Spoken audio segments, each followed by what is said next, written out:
Bonjour chers auditeurs, bienvenue dans votre émission d'analyse pointue de l'actualité. Je suis Laure Gabazi et je vous retrouve aujourd'hui depuis le studio C de Corbeau, News Centrafrique. Pour décortiquer un sujet crucial qui touche le portefeuille de chacun de nous, je suis accompagnée de notre brillante journaliste, Viviane Beltungu.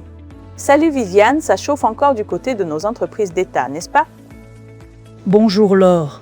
Effectivement, la température monte autour de nos fleurons publics. L'ancien Premier ministre et économiste, Martin Ziguelet, tire la sonnette d'alarme et ses propos méritent qu'on s'y attarde sérieusement. Il met le doigt sur un problème endémique, ces dettes croisées qui empoisonnent des entités comme l'ONERCA, la SODECA et la Socatel. Il ne se contente pas de constater, il propose même d'ouvrir leur capital à des partenaires privés. Des dettes croisées, c'est un euphémisme. Viviane, explique-nous ce que cela signifie concrètement pour nos auditeurs. Ces entreprises ne sont-elles pas censées être des piliers pour le pays? C'est exactement ça, Laure. Ces entreprises, pourtant vitales, se retrouvent prises dans un engrenage financier complexe avec l'État lui-même. D'un côté, elles sont créancières, car les administrations publiques ne règlent pas leurs factures. De l'autre, elles accumulent leurs propres arriérés, qu'il s'agisse d'obligations fiscales, sociales ou bancaires. C'est un véritable cercle où personne ne paie personne et au final leur trésorerie s'assèche, les empêchant d'investir ou même de maintenir leurs infrastructures.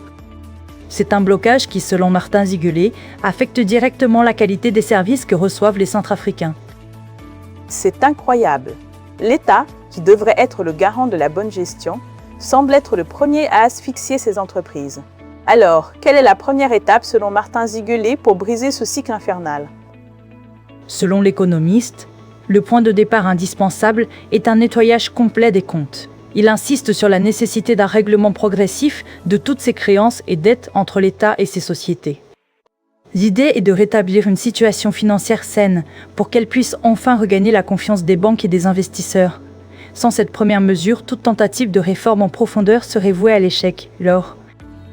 Et après ce grand ménage, qui s'annonce déjà compliqué vu l'ampleur des sommes en jeu, Martin Ziguelet propose donc l'ouverture du capital au privé. N'est-ce pas une façon de dire que l'État abandonne ses responsabilités et brade nos biens nationaux? Non, Laure, il ne s'agit pas d'un abandon total. Martin Ziguelet évoque plutôt un partenariat où l'État conserverait un rôle stratégique. L'objectif est multiple. Mobiliser des fonds qui font cruellement défaut, mais aussi et surtout bénéficier de l'expertise technique et des méthodes de gestion plus efficaces du secteur privé.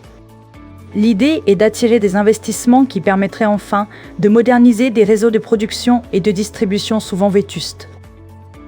Donc, si je comprends bien, il s'agit de redonner un souffle à des infrastructures qui sont à l'agonie, celles de l'électricité, de l'eau potable et des télécommunications, essentielles au quotidien des Centrafricains.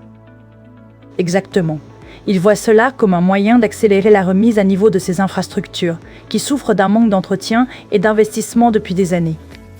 Pour lui, des services améliorés dans ces domaines sont un moteur vital pour soutenir l'activité économique, attirer de nouveaux investisseurs et fondamentalement améliorer la vie de nos populations. Il le dit bien, Laure, le redressement de ces entreprises n'est pas qu'une question d'argent, c'est un véritable levier pour le développement de tout le pays. Des sociétés plus robustes et mieux gérées pourraient étendre leurs services et ainsi réduire les inégalités d'accès aux infrastructures de base. C'est une vision qui interroge la capacité de notre État à gérer l'essentiel. Merci Viviane pour cette analyse très claire et pertinente sur les propositions de Martin Ziguelet. Merci à toi Laure, c'était un plaisir. Pour Corbeau News Centrafrique, cette chronique a été rédigée par Alain Zillo, notre directeur de publication.